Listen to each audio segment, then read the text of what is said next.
Liam never imagined that the greatest test of his life wouldn't come from the streets he walked or the engines he repaired, but from a billionaire hiding behind a kind smile and a cart of cheap candy. On a quiet hilltop, with the woman he loved whispering yes, he believed the world finally fit in his hands, but that world was about to crush him.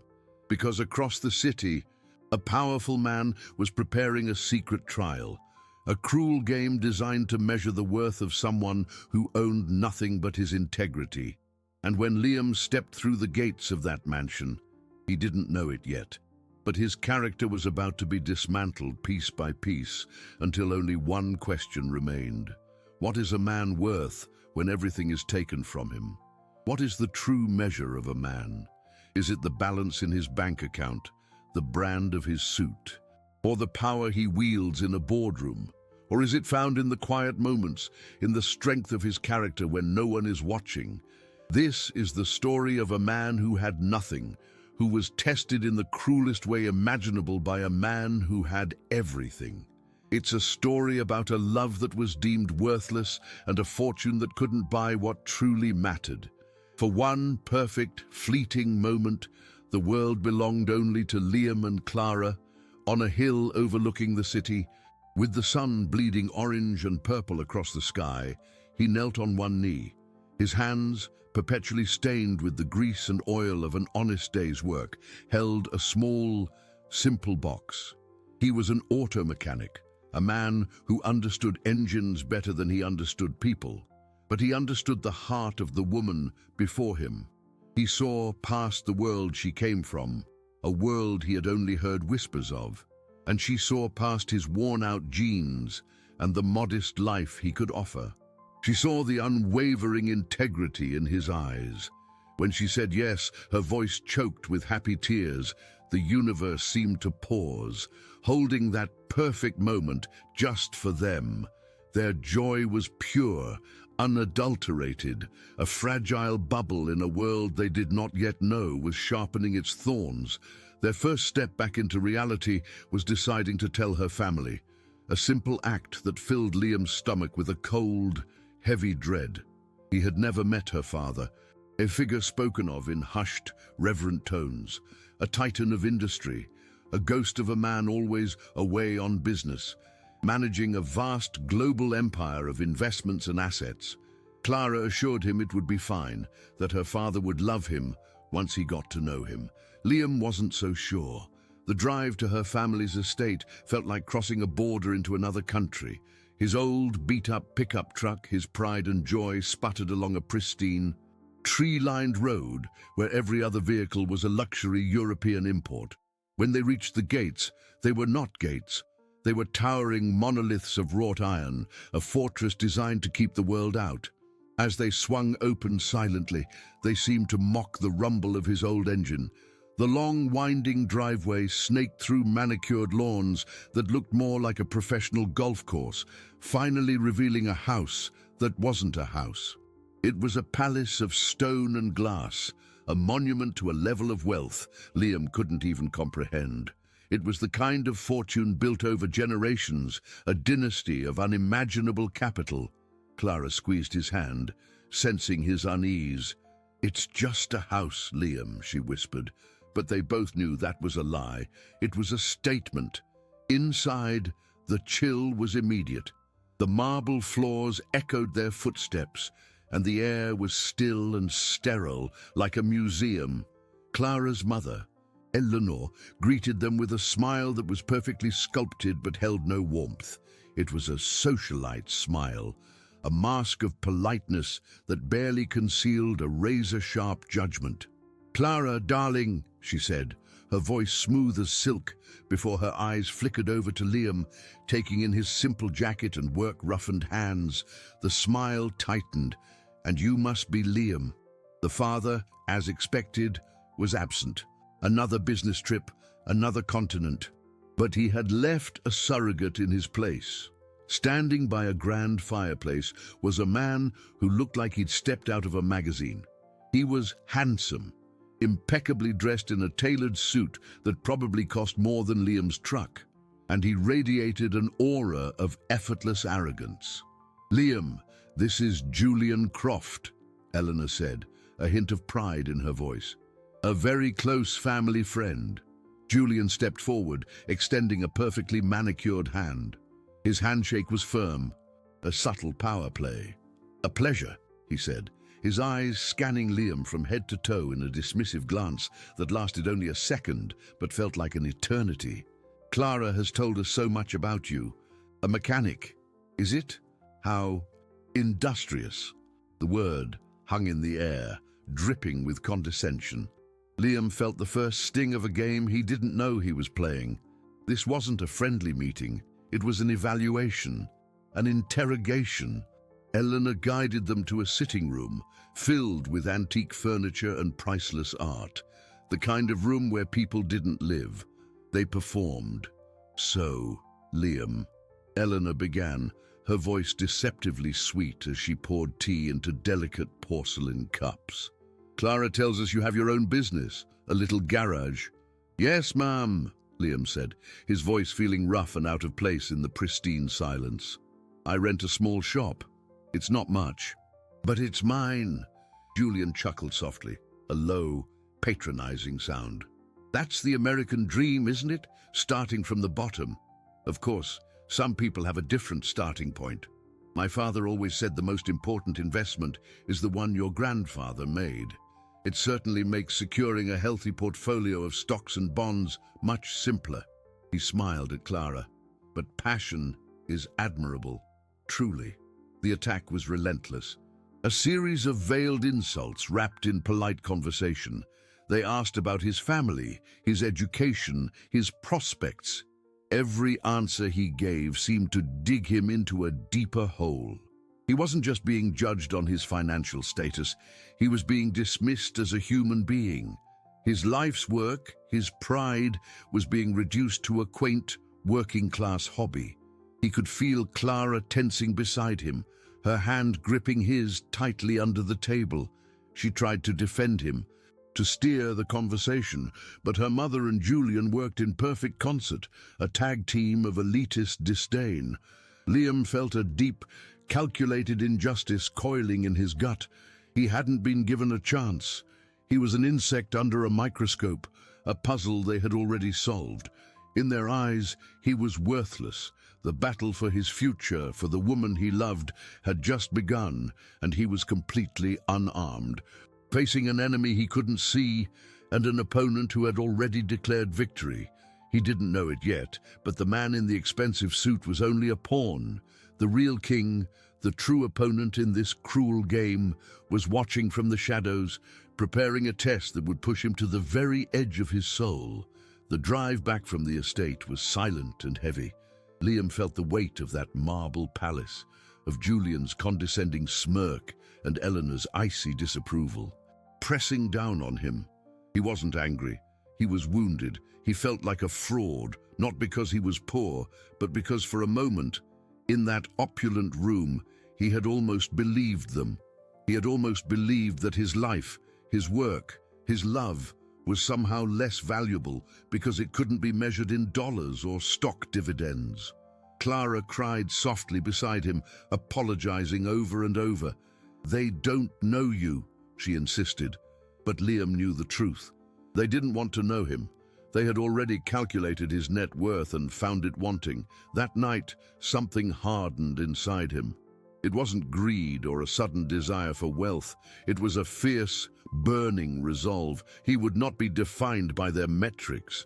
He would build a life for Clara on his own terms, with his own two hands. The next month became a grueling testament to that vow. He threw himself into his work, arriving at his small, rented garage before dawn, and leaving long after the sun had set. Every dollar saved, every invoice paid, was a small victory against the ghosts of that mansion. He was trying to build not a fortune, but a future. It was during these long, exhausting days that he first noticed the old man. On the street corner opposite his garage, a man who looked as though he were carved from aged wood stood beside a rickety pushcart filled with cheap candy. He was thin and frail, with a kind, wrinkled face and eyes that seemed to hold a quiet sadness. Every morning, Liam would see him setting up his small, humble business, and every evening he would see him packing it away, his shoulders slumped with the day's weariness. Liam's heart, defined by a deep and unwavering empathy, went out to him. One chilly morning, seeing the old man shiver in the thin morning air, Liam walked across the street with 2 steaming cups of coffee. He handed one to the old man, whose eyes lit up with surprise. "No one's ever done that before," the old man said, his voice raspy with age. "Thank you, son." From that day on, it became a ritual. Liam would buy a chocolate bar or a pack of gum he didn't want, just to put a few dollars in the man's pocket. They started talking. The old man, who said his name was Arthur, was full of seemingly innocent questions. "Busy day?" he'd ask, nodding toward the cars in Liam's garage. "Always," Liam would reply with a tired smile. "Trying to save up? Ah, for a rainy day, or something more?" Arthur's gaze was sharp, perceptive. "For a wedding," Liam admitted, a flicker of pride in his voice. Arthur would nod slowly. "A good wife is a treasure more valuable than gold," he'd say, his eyes distant. "But it takes more than love to keep the wolves from the door. It takes capital, a solid foundation." Liam, completely unaware that he was being meticulously interrogated, opened up to the kind old man. He spoke of his dreams, not of becoming a billionaire, but of owning his own shop outright, of building a small but secure life for his family. He spoke of his struggles, of the constant pressure to make ends meet. He never spoke of Clara's family or the immense wealth they possessed. His pride wouldn't allow it. To Arthur, he was just a young man fighting for his piece of the American dream. And Arthur, the disguised patriarch, listened to every word, filing it away, judging, assessing, searching for the flaw he was so certain he would find. He was a man who understood investments, who had built a global empire on calculated risks, and this was the most important due diligence of his life. The pressure on Liam began to mount from another direction. Julian, determined to secure a lucrative business merger by marrying Clara, began his campaign of sabotage. It started subtly. A key supplier suddenly cancelled Liam's account. A negative, anonymous review appeared online. Then came the devastating blow. One afternoon, 2 stern-faced city inspectors arrived at his shop, clipboards in hand. They swarmed the garage, pointing out supposed violations Liam had never heard of. A wiring issue that wasn't there. A chemical storage problem that was fabricated. It was a sham, a perfectly orchestrated takedown. Within an hour, a bright orange closed notice was slapped on his door. He was shut down, effective immediately, and handed a fine so astronomical it made him feel sick. It was an amount he couldn't possibly pay, a sum designed to crush him completely. He stood in his silent garage, the smell of motor oil and shattered dreams hanging in the air. His business, his source of pride and income, was gone. The foundation he was trying to build had been dynamited. His internal conflict raged. The voices from the mansion returned, whispering that he was a failure, that he was kidding himself to think he could ever be enough for Clara. As he sat there, his head in his hands, his phone rang. It was his sister. Their mother had collapsed. She was in the hospital. The medical bills, she warned him, were already starting to pile up. The vice, cold and merciless, tightened another turn. He was trapped, with the weight of the world on his shoulders and no ground left to stand on. Desperation is a quiet thief. It doesn't crash through the door. It seeps through the cracks in the floorboards until you're drowning in it. With his shop shuttered and his mother's medical bills becoming a mountain of paper and dread, Liam had no choice. Pride was a luxury he could no longer afford. He sold his tools, the very extensions of his hands that had brought him so much joy and purpose, for a fraction of their worth. He took any job he could find. He found one, a night shift. He became a ghost haunting the empty corridors of a downtown skyscraper, a place of immense corporate power and wealth where men like Julian Croft managed vast portfolios and discussed the global flow of capital. During the day, these halls buzzed with talk of stocks, dividends, and lucrative business deals. At night, they belonged to Liam. Armed with a mop and a bucket, he spent his hours scrubbing the floors of boardrooms where decisions were made that could move markets. The smell of industrial cleaner and ammonia replaced the familiar scent of engine oil. The lonely echo of his footsteps on polished marble replaced the roar of a finely tuned engine. This new life was a slow, grinding erosion of his spirit, pushing him to the absolute limit of his physical and emotional endurance. Clara saw the change in him. She saw the exhaustion etched into his face, the way his shoulders slumped, the light in his eyes dimming with each passing day. It broke her heart. One evening, after he'd come home from a grueling shift, his body aching, she couldn't bear it anymore.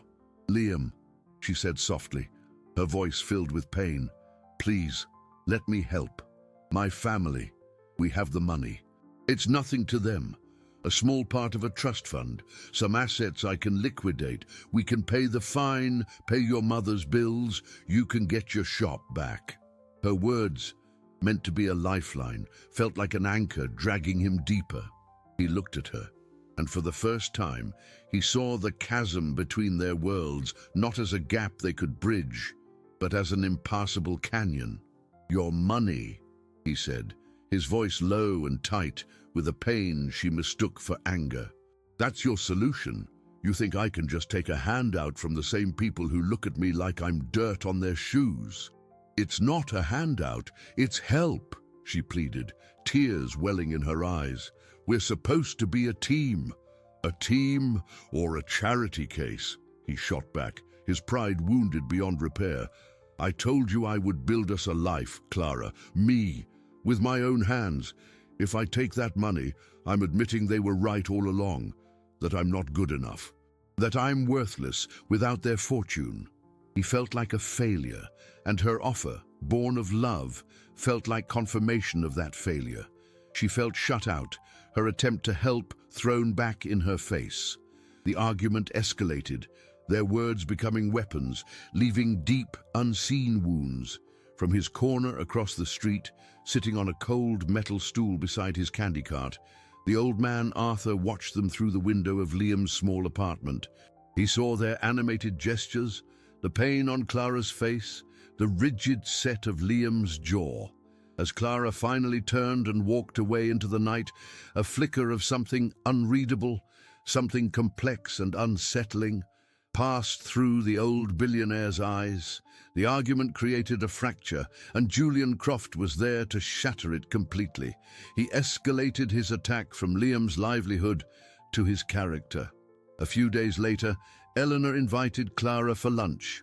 With feigned concern, she slid a phone across the table. On the screen was a photograph, expertly photoshopped, showing Liam with his arm around another woman outside a bar, smiling intimately. "A friend saw this online," Eleanor said, her voice dripping with false sympathy. "Julian was so worried. He knows how much you love him, but he felt you had a right to know. A man in his position, under so much stress. Sometimes they make mistakes." The image was a dagger to Clara's already wounded heart. It fed every insecurity, every doubt her mother had so carefully planted. Confused, hurt, and exhausted from their fighting, she went to Liam. She didn't scream or accuse. She just showed him the phone, her eyes pleading for an explanation that made sense. "Clara, this isn't real," he said, his voice hollow with disbelief. He looked at the picture, a cheap, cruel forgery, and then at her face, where he saw the flicker of doubt. "You have to believe me. This is a lie." But his honest denials, coming from a man she now saw as exhausted, stressed, and secretive about his struggles, were met with a wall of uncertainty. The foundation of their trust, already cracked, crumbled into dust. "I don't know what to believe anymore, Liam," she whispered, her voice breaking. I I think I need some space." The words hung in the air. A final devastating blow. Space. It was a gentle word for a brutal act. It was the end. He had lost his business, was drowning in debt from fines and medical bills, and now he had lost the one person who was his reason for fighting. In the suffocating silence of his apartment, Liam finally hit the bottom. He had nothing left to lose. There is a strange clarity that comes from hitting rock bottom. The fear is gone, replaced by a hollow emptiness. Liam moved through the next few days in a fog, his actions dictated by muscle memory alone. He would wake, force down some food, and then walk to the bus stop for his night shift. The towering skyscraper he cleaned was a monument to a world that had chewed him up and spit him out. It was a temple of capital, a place where men traded fortunes in stocks and bonds, moving vast sums of money with a few clicks of a mouse while he scrubbed their toilets for minimum wage. He no longer felt the sting of humiliation. He was just a ghost, invisible to the world of wealth and power that hummed around him during the day. He cleaned the offices of hedge fund managers and investment bankers, men whose net worth was discussed in financial journals. He wiped down desks that held reports on global assets and emerging markets, words that meant nothing to him. It was all just part of the scenery of his failure. One night, he was assigned to the top floor, the executive suites. The offices here were different. The carpets were thicker, the wood on the desks was darker, and the art on the walls was original. It was the inner sanctum, a place of immense power. As he emptied a trash can in one of the corner offices, his foot nudged something on the floor. A thick, leather-bound folder had slipped from the side of the desk. His first instinct, the instinct of an honest man, was to simply put it back. He picked it up, but as he did, it fell open. A sheaf of papers spilled onto the plush carpet. With a sigh, he knelt to gather them. His eyes caught a name at the top of a document. Croft Enterprises. Julian's company. Curiosity, a feeling he hadn't experienced in weeks, flickered within him. He glanced at the document. It was a series of internal memos and transaction records. He didn't understand the complex financial jargon, the talk of offshore accounts and shell corporations, but he understood the words illegal stock manipulation scheme. He saw dates and figures that lined up perfectly with the time his own business was being systematically destroyed. Here, in black and white, was the proof of Julian's corruption. It was the weapon he never knew existed. He carefully placed the papers back in the folder and stood up, his heart pounding. He placed the folder squarely in the center of the massive mahogany desk. His job was done. He was a janitor, not a detective. But as he turned to leave, his gaze fell upon a silver-framed photograph sitting next to a computer monitor. It was a family portrait, a smiling woman who looked like an older version of Eleanor, a young, beaming Clara, and standing behind them, with a hand on each of their shoulders, was a man. He was tall, dressed in an exquisitely tailored suit, with a look of quiet, absolute authority in his eyes. He radiated power and success, the kind of man who commanded boardrooms and built empires. Liam froze, the mop slipping from his grasp and clattering to the floor. The sound echoed in the cavernous silence. He knew that face. He knew the lines around those eyes, the specific shape of that smile. But he had never seen it paired with such wealth, such commanding presence. He had only seen that face weathered and creased with worry, framed by thin grey hair, looking up at him from behind a rickety cart filled with cheap candy. It was Arthur. The realization did not dawn on him. It struck him like a physical blow, knocking the air from his lungs. It was a lightning strike of absolute, horrifying clarity. The kind old man, the shared coffees, the innocent questions about his dreams, his struggles, his definition of a good life, the sad stories about a life of hardship. It was all a lie, a performance, a cruel, elaborate test orchestrated by a billionaire hiding in plain sight. Clara's father, every memory replayed in his mind, now tainted with this new, sickening truth. Every piece of advice from Arthur, every sympathetic nod was a meticulous interrogation. He had poured his heart out to his own executioner. He had shown kindness and empathy to the very man who was judging his worth based on a twisted, manipulative game. The feeling of betrayal was absolute, a poison that seeped into his soul, far more potent than the sting of Julian's sabotage or Eleanor's scorn. He had been played for a fool on a scale he couldn't comprehend. He stood there, in the silent office of the man who had secretly orchestrated his downfall, holding the evidence that could destroy his rival. He now had the power to dismantle both of their lives. He could leak the documents, exposing Julian's illegal business practices and bringing down his company.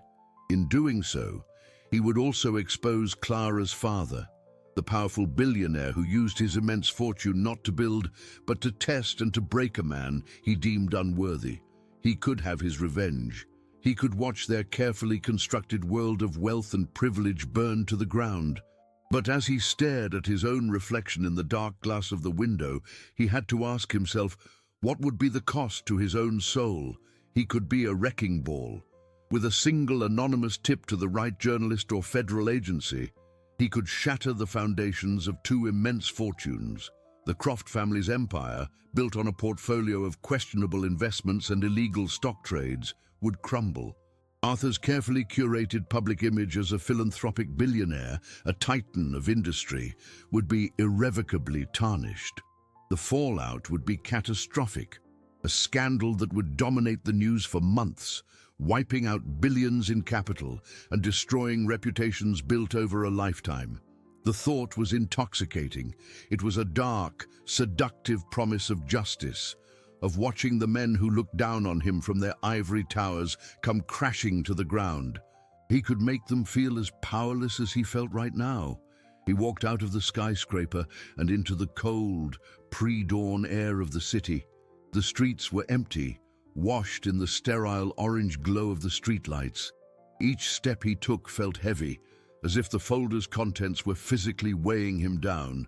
He saw Arthur's face everywhere, in the shadows, in the reflections of shop windows, the kind, wrinkled candy seller and the cold, calculating billionaire were now one and the same, a monstrous fusion of deception and power.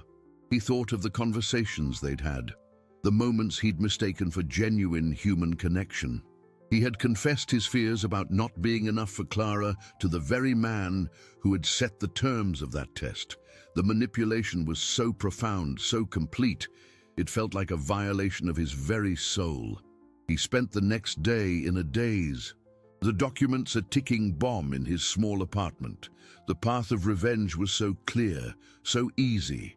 But every time he imagined it, every time he pictured Julian's downfall and Arthur's public humiliation, Clara's face would appear in his mind. He saw her shock, her pain, the utter devastation of learning her entire life was built on such a cruel foundation.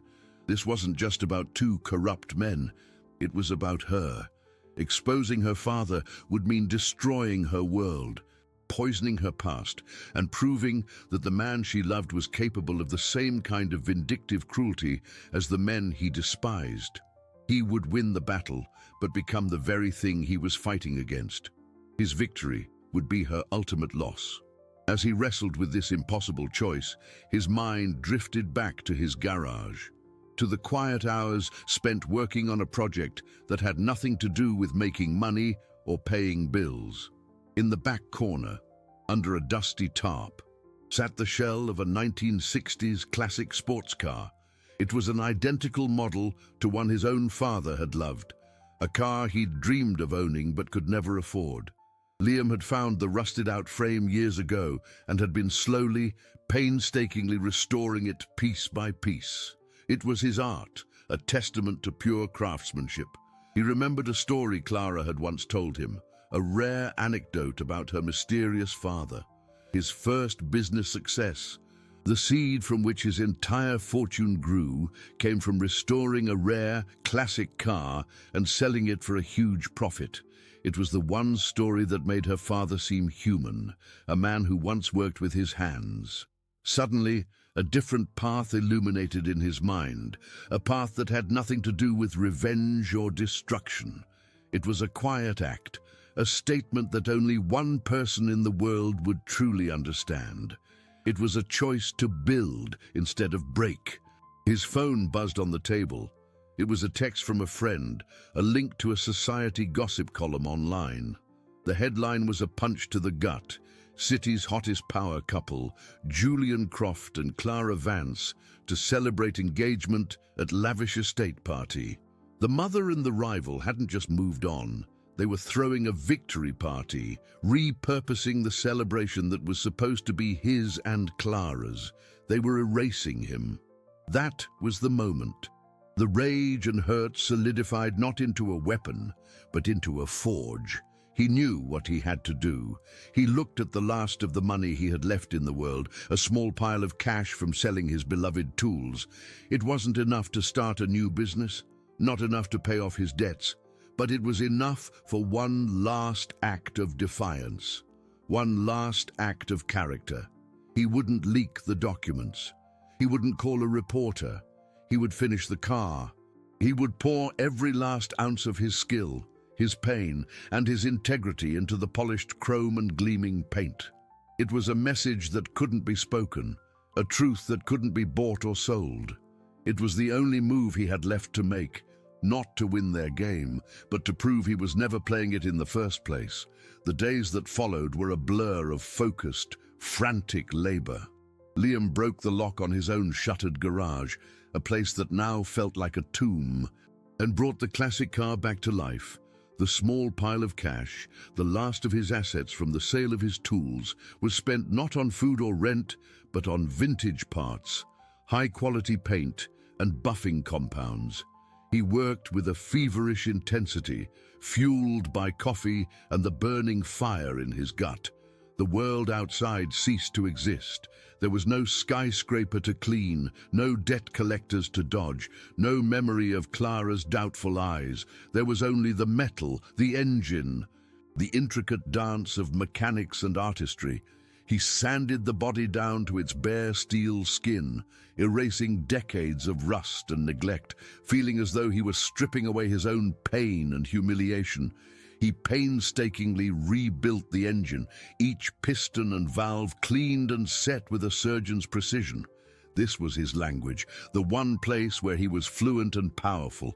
While men like Julian and Arthur manipulated capital and traded futures on the stock market, Liam worked with tangible reality. He created value with his hands, transforming a forgotten relic into a thing of breathtaking beauty. The long nights were spent under the harsh glare of a single bare bulb. The silence of the garage broken only by the scrape of a tool or the hiss of the spray gun as he laid down a coat of paint so deep it looked like you could dive into it. On the evening of the party, it was finished. The car sat in the center of his dusty garage, a gleaming masterpiece of polished chrome and midnight blue paint. It was perfect. It was a testament to what a man could build when driven by something more than profit. Liam looked at his reflection in its flawless surface. He was gaunt. His eyes were bloodshot from lack of sleep, and his hands were raw and stained. He had poured every last ounce of himself into this machine. He put on the cleanest clothes he owned, which still looked worn and out of place, and got behind the wheel. The engine roared to life with a deep, throaty rumble, the sound of authentic power, honestly earned. He drove the car through the city, a ghost from another era gliding through the modern world of glass and steel.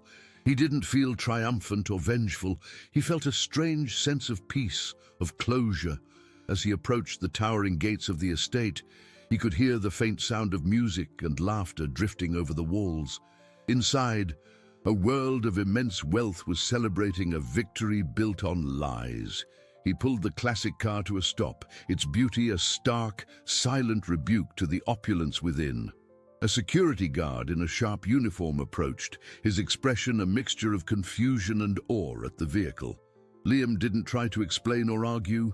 He simply got out, the keys dangling from his finger. He handed them to the guard, along with a small, folded piece of paper. "Please give this to Mr." "Vance," he said, his voice calm and steady. The note contained only 2 sentences. "Character is what you do when no one is watching. I hope you find what you're looking for." He didn't wait for a response. He didn't look back at the car he had poured his soul into. He just turned and began to walk away down the long, dark road, his footsteps echoing in the quiet night. He was accepting his defeat, but on his own terms. He had lost everything. But he hadn't lost himself. Inside, the party was in full swing. The air was thick with expensive perfume and the murmur of conversations about dividend yields and new investment opportunities in cryptocurrency. Julian stood on a small stage, a champagne flute in his hand, a smug, possessive smile on his face as he looked at Clara. He tapped the microphone. "Friends," he began, his voice oozing self-satisfaction. "Tonight, we celebrate not just a union of 2 people, but a union of 2 great families. A merger, if you will, that will secure our shared legacy and increase our family's net worth for generations to come." Arthur Vance stood near the back of the crowd, a glass of untouched scotch in his hand.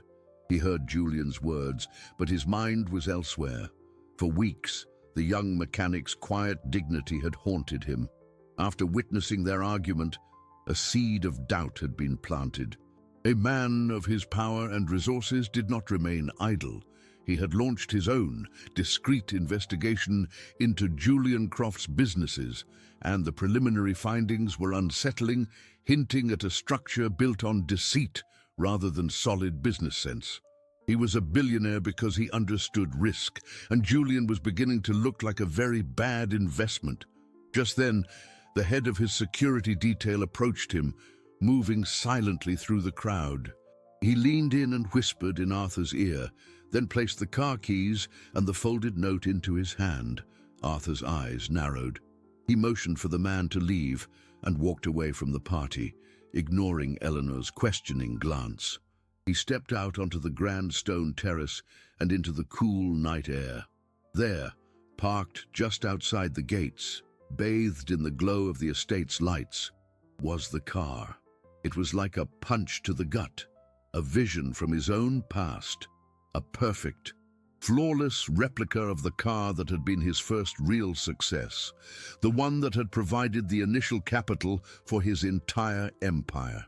His hands trembled slightly as he unfolded the note. He read the simple words, and the carefully constructed walls he had built around his heart for 50 years crumbled into dust. He finally understood. He had set out to test the boy's greed, to see if he would buckle under pressure and reach for a handout. But the boy had never been playing that game. In a final, desperate act, Liam had shown him something far more valuable than a healthy portfolio. He had shown him character. And in that moment, Arthur Vance realized that his own immense fortune, his billions in dollars and gold, had made him poor in the one thing that truly mattered. He turned away from the gleaming car, leaving it like a monument at the gates of his own gilded prison. Inside his chest, a lifetime of carefully managed assets, of calculated investments in stocks and bonds, felt like a pile of worthless ash. He walked back toward the music and the laughter, but he was no longer a part of that world. He was a ghost, returning to haunt his own creation. He entered the grand ballroom at the precise moment Julian Croft raised his glass for a toast. "A merger that will not only combine our family's vast capital," Julian was saying, his voice slick with triumph, "but will also ensure our legacy for generations to come. A truly profitable union." A low murmur of approval rippled through the crowd of the city's wealthiest citizens. But it died instantly as Arthur Vance walked past them, his face ashen, his eyes burning with a fire no one had ever seen before. He didn't stop. He didn't greet anyone. He walked directly to the stage, mounted the 2 small steps, and gently took the microphone from Julian's hand. Julian froze, his smile faltering, a flicker of confusion in his eyes. The room fell into a stunned, absolute silence. Arthur looked out at the sea of faces, bankers, CEOs, heirs to old money fortunes, all of them staring at him. He didn't see them. He saw only his daughter, her face a mask of confusion and hurt. "There will be no merger," Arthur said, his voice quiet yet amplified throughout the cavernous room. It was not the voice of a powerful billionaire used to commanding boardrooms. It was the voice of a broken man. "There will be no union. The business relationship between Vance Industries and Croft Enterprises is hereby terminated permanently." A collective gasp swept through the ballroom. Julian stepped forward, his face turning a blotchy red. "Father, what is the meaning of this? Have you been drinking?" Arthur turned his gaze on Julian, and it was so cold, so filled with contempt that Julian physically recoiled. "I have been blind," Arthur said, his voice gaining strength. "But now I see. I see a man who is so desperate to get his hands on my family's wealth that he would orchestrate a campaign of sabotage against an innocent man. I see a coward who would pay a city official to file a fraudulent safety violation to shut down a small business." He paused, letting the weight of the accusation settle. He saw Eleanor's face drain of all color. "I see a man who would stoop to circulating a digitally altered photograph to destroy a man's reputation and break my daughter's heart." Clara's hand flew to her mouth, her eyes wide with dawning horror as she looked from Arthur to a sputtering Julian. "This is outrageous slander," Julian stammered, looking around for support, but finding only 100 pairs of fascinated, judgmental eyes. "Is it?" Arthur continued, his voice like iron. "My private investigators, who I hired weeks ago when I first suspected your character was a liability to my capital, have found otherwise. They have found a great deal, in fact, enough to ensure that by this time tomorrow, the stock value of your father's company will be worthless. You are not a businessman, Julian. You are a parasite, and you are no longer welcome in my home." He dismissed Julian with a final, withering glare before his eyes found his wife, Eleanor. She looked away, unable to meet his gaze. "And you," he said, the disappointment in his voice a palpable thing. "You were his accomplice, so eager to secure a fortune that you were willing to sacrifice your own daughter's happiness on the altar of your ambition. We will discuss the future of our assets and our marriage later." Finally, he turned to Clara. The hardness in his face melted away, replaced by a profound and aching sorrow. "My darling girl," he said, his voice cracking, "the greatest sin committed here was my own. I was a fool, a cruel, arrogant old fool, so blinded by my own wealth that I forgot what it was built on. I wanted to test the man you loved. I disguised myself as a poor candy seller to see if he was worthy of you, of this fortune." Tears streamed down Clara's face as the impossible truth hit her. The kind old man, her father. "He didn't fail my test," Arthur confessed to the silent, captive audience. "I failed his. He showed me kindness when he had nothing. He showed me integrity when he was being crushed from all sides. He showed me a strength of character that no amount of money, no portfolio of stocks or collection of rare art could ever buy. I tried to break him, and in the end, he saved me from myself." With a trembling hand, Arthur pulled out his phone. He scrolled to a recent number and pressed the call button.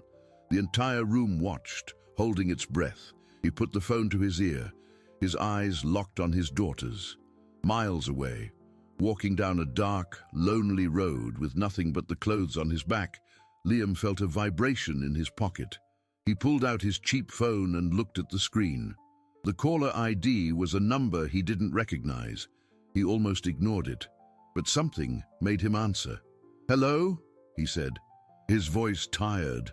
Back in the ballroom, Arthur Vance's voice, filled with a humility none of his peers had ever heard, echoed through the microphone for all to hear. "Son, it's Arthur. Please, can you come back?" Liam stood frozen on the side of the road, the phone pressed against his ear. The voice was familiar, yet completely wrong. It was Arthur's voice, but stripped of its raspy, aged weariness.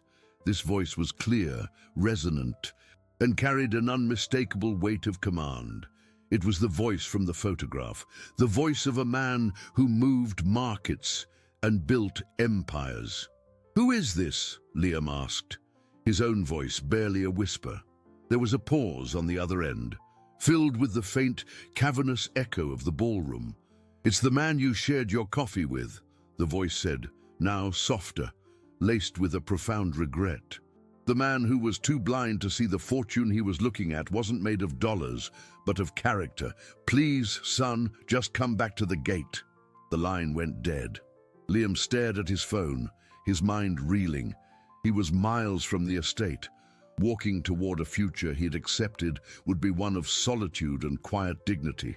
Now, he was being called back into the very heart of the world that had rejected him. He didn't understand. Was this another test? Another cruel twist in the game? He had nothing left for them to take. He looked down the long, dark road ahead, then back in the direction of the distant glow of the estate. Against all logic, against every instinct for self-preservation, he turned around and started walking back. When he arrived, the massive iron gates were wide open. The security guard who had taken his keys now stood aside, his expression unreadable, and simply nodded him through. Liam walked up the long, winding driveway, the crunch of his worn work boots on the pristine gravel sounding like cannon fire in the night.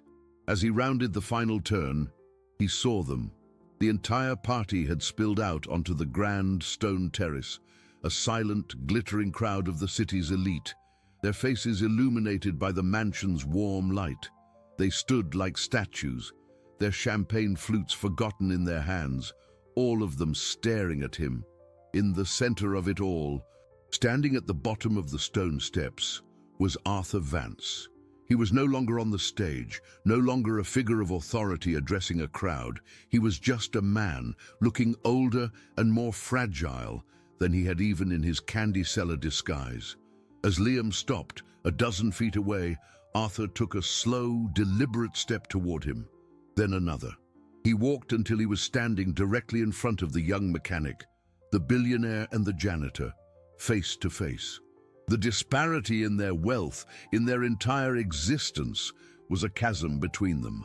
Arthur Vance, a man whose net worth was a figure of public speculation, whose portfolio of assets spanned continents, looked at the young man with grease still faintly staining his fingernails and did something no one in that crowd had ever seen him do.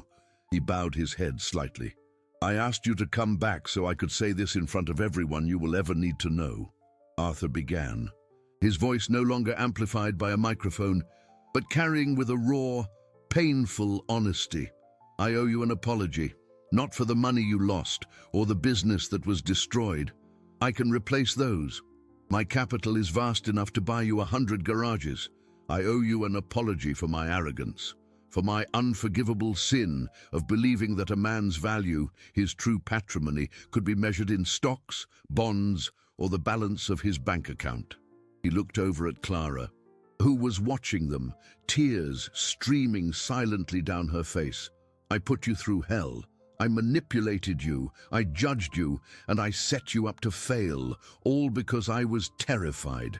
Terrified that the world I built, this gilded cage of immense wealth, would corrupt the one pure thing in my life, my daughter. I thought only a man of equal fortune could protect her." He turned back to Liam, his eyes filled with a humility that was more powerful than any business deal he had ever closed. "But you showed me the truth. Character is the only currency that never loses its value. Integrity is the only investment that yields infinite returns. You, with nothing, have a richness of spirit that I, with everything, had lost. I ask for your forgiveness." Liam stared at the man who had caused him so much pain, and he saw no enemy. He saw only a father, lost and afraid. who had used the wrong tools to protect his child. He gave a slow, single nod. Arthur's shoulders seemed to lose a weight they had carried for decades. He placed a hand on Liam's shoulder. "I give you my blessing," he said, his voice firm and clear for all to hear. "Not as a transaction, but as an honor. The honor of welcoming a man of true substance into my family." The moment the words were spoken, the spell was broken. Clara let out a sob and ran forward, closing the distance between them. She threw her arms around Liam, burying her face in his chest, holding on as if she might be swept away. "I'm so sorry," she cried, her voice muffled against his shirt. "I'm so sorry I ever doubted you." Liam wrapped his arms around her, holding her tightly, the familiar scent of her hair a balm on his wounded soul. "I'm here," he whispered. "It's over." Behind them, Julian Croft and his mother were already gone. Having slipped away into the shadows, their social and financial ruin complete, the guests began to murmur, slowly dispersing, leaving the family alone on the terrace. The final scene was not one of grand celebration, but of quiet, profound peace. Liam and Clara stood together, their foreheads touching, their love for each other the only thing that mattered in the world. In the background, just beyond the open gates, the restored classic car gleamed under the moonlight. It was no longer just a machine of metal and paint. It was a monument, a powerful symbol of an integrity that had been tested and proven, of a redemption that had been earned, and of a love that was, and always had been, truly priceless. Weeks later, the world had settled into a new, unfamiliar shape.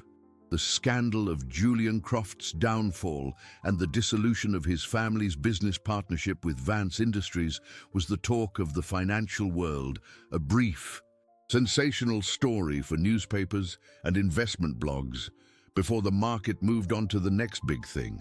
For Liam, Clara, and Arthur, however, the change was seismic and deeply personal. Arthur, true to his word, had offered Liam a fortune.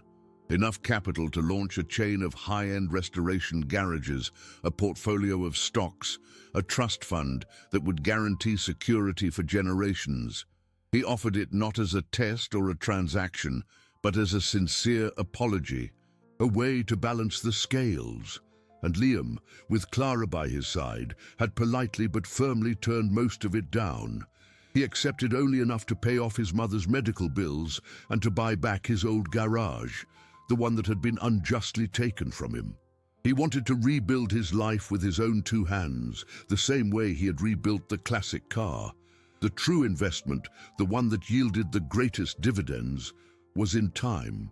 Arthur began spending his afternoons at the garage. The billionaire who once commanded boardrooms now learned how to properly gap a spark plug. Dressed in old jeans instead of tailored suits, he would watch Liam work, a quiet admiration in his eyes.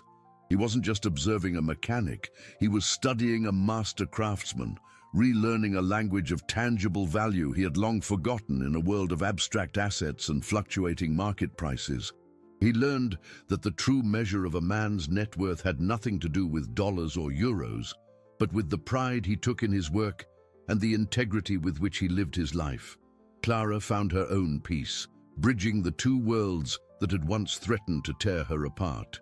She saw a new lightness in her father, a joy that his immense wealth had never brought him, and she saw in Liam the same steadfast, honorable man she had first fallen in love with, his character unbent, his spirit unbroken. Their love, no longer shadowed by insecurity or judgment, blossomed in the quiet, honest space of the garage, filled with the smell of oil and the sound of shared laughter. One sunny Saturday afternoon, the three of them stood together, looking at the gleaming midnight blue car. It was parked not in a climate-controlled showroom, but right there in the shop, a constant reminder of their journey. Arthur ran a hand over the polished fender, a genuine smile on his face. "You know," he said, his voice filled with a quiet wonder, "for 50 years, I thought my greatest achievement was turning the profit from my first car into a billion-dollar empire. I was wrong." My greatest achievement was finally understanding what that car was really worth. Liam looked at Clara, their hands finding each other's, and then at the man who had gone from adversary to father. He realized that the ultimate test had not been about money at all. It was about whether a man, when stripped of everything, would choose revenge or grace. He had chosen grace, and in doing so had gained a family, a future, and a richness of spirit that no amount of gold or Bitcoin could ever purchase. The engine of their new life was not built on capital, but on character, and it was built to last. If this story about the triumph of character over wealth touched your heart, please show your support by giving this video a like and subscribing to our channel for more inspiring content. We'd love to hear your thoughts in the comments below. What was the most powerful moment for you? Thank you for watching.